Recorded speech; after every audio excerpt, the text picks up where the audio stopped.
Hello বন্ধুরা, অপর্ণার বাবার কাছে বিয়ের জন্য প্রস্তাব নিয়ে গেল আর্য এবং আর্যের মা। বিস্তারিত জানতে হলে ভিডিওটি না টেনে সম্পূর্ণ দেখতে থাকো। আগামী পর্বে দেখা যাবে যে আর্যর মা অফিসে চলে আসে, এসে দেখে যে আর্য মন খারাপ করে তার অফিসের ডেস্কে বসে আছে।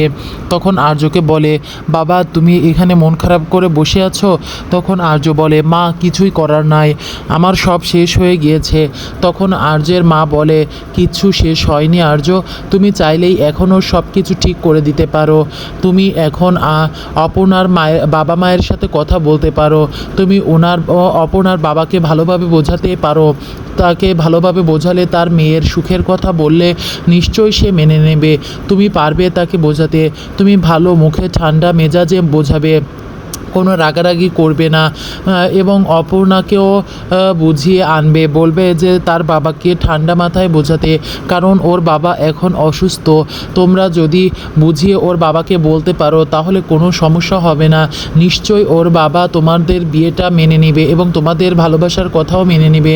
তখন আর্য বলে, হ্যাঁ মা, আমি আসলে এটাই ভাবছিলাম।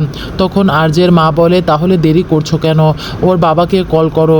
তখন আর্য অপর্ণার বাবাকে কল করে এবং বলে যে, আঙ্কেল আপনার সাথে আমার কিছু কথা আছে।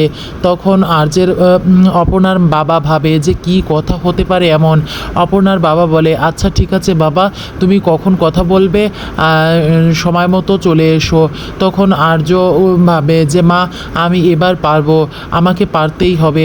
আমি সব কথা খুলে বলবো এবং আঙ্কেলকে আমি বোঝাবো যে অপর্ণা ও আমার সারা জীবনের ব্যাপার, এখানে কোনো ইগো কাজ করবে না। অপর্ণাও আমাকে ছাড়া কারোর সাথে ভালো থাকতে পারবে না। এখানে বিয়েটাই সব নয়, এখানে সারা জীবনের ভালো থাকাটাও সব কিছু। এদিকে দেখা যায় অপর্ণা রুম্পার সাথে ছাদে গল্প করতে থাকে। বলে যে, আমি এখন কি করব? আমি ভাবছি বাবা মাকে বলে দেবো যে আমি অন্য কাউকেই বিয়ে করতে পারবো না। তখন রুম্পা বলে, তুই যে এখনও কেন বলছিস না এটাই আমি বুঝতে পারছি না। তুই আর আর্য স্যার দুজনে মিলে তোর বাবা মাকে বোঝা এবং তোর বাবাকে বল যে তুই আর্য স্যারের সাথে ভালো থাকবি, তুই ইন্দোলের সাথে কোনোভাবেই ভালো থাকবি না।